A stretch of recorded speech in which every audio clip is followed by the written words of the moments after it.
روسيا وألمانيا أباطرة أساطيل الطيران في العالم.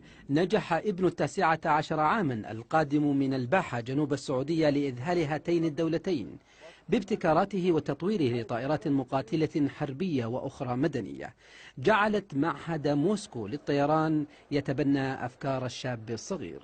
والله على ابتكاري في روسيا أعطوني جائزة 400,000 تقريبا بالريال السعودي، وقال أعطوني منحة دراسية على أساس أني أكمل في قسم تقنية الطيران في معهد موسكو للطيران، لكن عشان ظروف أهلي هنا وثاني شيء يعني صعب إني أبقى هناك وحدي، فقلت بلدي هنا أخدمه أحسن. وأما بخصوص ألمانيا الشركة دي قالوا مستعدين نتبنى بحثك ده للنهاية، مستعدين. البحث ده 15 مليون، الهليكوبتر تصنيعها 15 مليون. فانا قلت ليش ما اطور في 50 دي بصفتها ان دحين طائره ابحاث حتى باقي ما اعتمدوها، يعني دحين شغالين على ابحاث في روسيا، قلت اخليها تقلع بنفس الطريقه من دون مدرج، يعني خلاص ما يحتاج مدرج، تهبط تقلع بدون مدرج، تهبط بدون مدرج، اوكي بنفس طريقه اقلاع المكوك.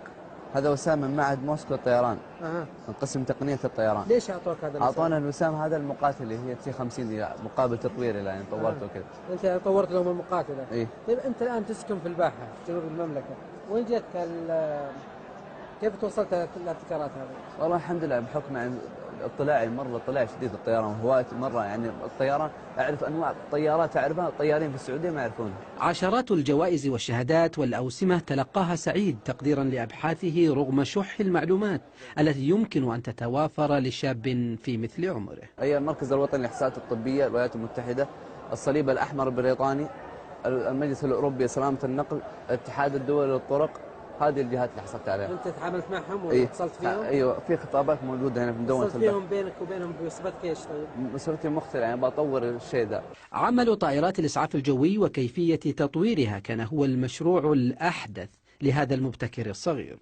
يصير في باب خلفي هنا يفتح بالطريقه دي، والمسعفين يدخلون المصاب يخرجونه بواسطه حمال نقل مصابين، هذه توفر لنا تقريبا افضل ما اصلي بعد، توفر لنا 420 شخص.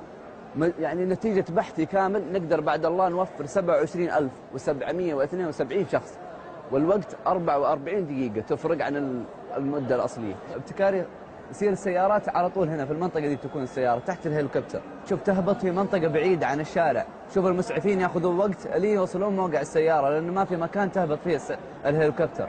شوف دي المشكلة اللي كانت أول، شوف كيف يمشون يقطعون مسافة 5 دقائق 10 دقائق لين يوصلون موقع الحادث، وتوصل 25 دقيقة. سعيد اليوم يسعى جاهدا لتمثيل السعودية بمبتكراته في المسابقة العالمية هناك بالولايات المتحدة الأمريكية خلال الصيف المقبل. لبرنامج MBC في أسبوع، فهد بن جليد، الخبر.